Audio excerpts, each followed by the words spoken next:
وعن حبيبة رضي الله عنها قالت قال رسول الله صلى الله عليه وسلم من حافظ على 4 ركعات قبل الظهر و4 بعدها حرمه الله على النار. رواه ابو داود والترمذي وقال حديث حسن صحيح. وعن عبد الله بن السائب رضي الله عنه أن رسول الله صلى الله عليه وسلم كان يصلي 4 بعد أن تزول الشمس قبل الظهر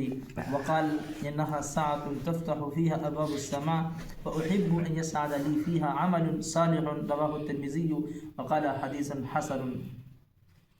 حضرت ام حبیبہ رضی اللہ عنہ سے مروی ہے کہ رسول اللہ صلی اللہ علیہ وسلم نے فرمایا جو شخص ظہر سے پہلے 4 رکعتوں پر اور اس کے بعد 4 رکعتوں پر محافظ بنے گا تو اللہ تعالیٰ اس کو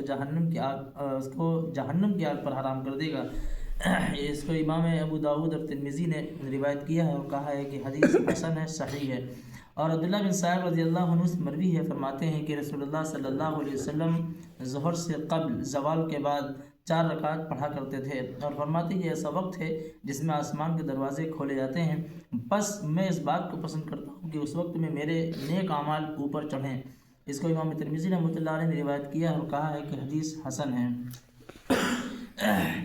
دوسری جو حدیث ہے عبداللہ بن صاحب رضی اللہ عنہ سے،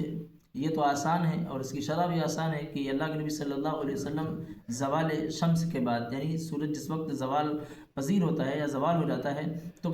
اس وقت ظہر سے پہلے 4 رکعت کا پڑھنا اللہ کے نبی صلی اللہ علیہ وسلم کا معمول تھا. اور یہ فرماتے ہیں کہ یہ دعا کی قبولیت کا بھی وقت ہے. انہا ساعۃ تفتح فیہا ابواب السماء، اور آسمان کے دروازے اس وقت کھولے جاتے ہیں. اور اللہ کے نبی صلی اللہ علیہ وسلم یہ فرما رہے ہیں کہ میری چاہت یہ ہے، میں چاہتا ہوں کہ اس وقت آسمان کے دروازے کھولے جا رہے ہوں اس وقت میرا نیک عمل اوپر چڑھے، یعنی نماز پڑھ رہے ہوں، ذکر اذکار کر رہے ہوں، تلاوت وغیرہ کر رہے ہوں.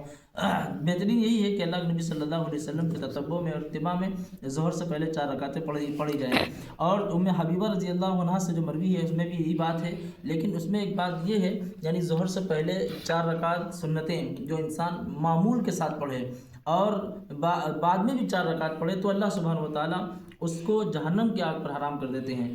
اس کا مطلب یہ نہیں ہے کہ انسان ایک مرتبہ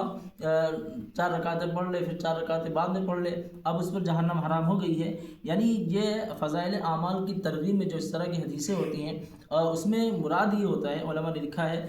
امام ابن حجر رحمۃ اللہ علیہ نے لکھا ہے کہ حرمہ اللہ علی النار سے مراد یہ ہے کہ اللہ سبحانہ و تعالیٰ اس کو حفاظت کے اور نجات کے اسباب اختیار کرنے والا بنا دیتا ہے، یا اس کو توبہ کی توفیق دیتا ہے، یا گناہوں پر اصرار سے بچا لیتا ہے. ایک بار انسان اگر پڑھ لے گا تو ایسا اس کا مطلب یہ نہیں کہ اس پر حرام ہو جائے گی جہنم، بلکہ اللہ سبحانہ و تعالیٰ اللہ کے نبی صلی اللہ علیہ وسلم نے جو یہ بات ارشاد فرمائی ہے وہ اس کے لیے ہے جو دوام کے ساتھ یعنی ہمیشگی کے ساتھ پڑھتا ہو اور گناہوں پر اصرار بھی نہ ہو، یعنی گناہوں پر اڑا نہ رہتا ہو، بلکہ اللہ سبحانہ و تعالیٰ کے آگے جھکا رہتا ہو اور توبہ کی اسے توفیق ملتی ہو اور وہ معمول کے ساتھ پڑھتا ہو، ہمیشگی کے ساتھ پڑھتا ہو، تب اللہ سبحانہ و تعالیٰ کا یہ وعدہ ہے کہ اس پر اللہ سبحانہ و تعالیٰ جہنم کی آگ حرام کر دیں گے. اللہ سبحانہ و تعالیٰ عمل کی توفیق عطا فرمائے. اور